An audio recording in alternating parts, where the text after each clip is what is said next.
అన్ని ప్రాంతాల మీద కూడా ప్రభుత్వానికి సమానమైన న్యాయం ధర్మం ఉండాలి. ఇక్కడున్న రైతాంగం దిక్కు లేక గత్యంతరం లేక కాలువలు రాక ప్రాజెక్టు రాక భూగర్భ జలాల మీద ఆధారపడతారు అధ్యక్ష. ఒక ప్రాంతంలో రైతాంగానికి ప్రాజెక్టు ప్రభుత్వ సొమ్ముతో కట్టి వెంటనే ప్రభుత్వ సొమ్ముతో చేసి అతి చౌకగా అక్కడ నీళ్ళు ఇస్తున్నారు, సంతోషం, ఇవ్వండి, ఇంకా తగ్గించండి.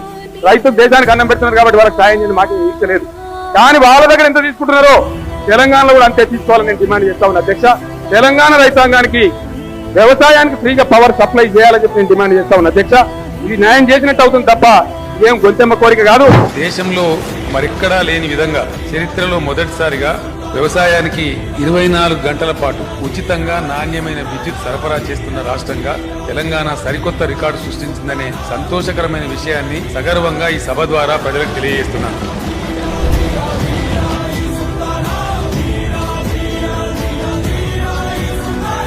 జై తెలంగాణ. కారు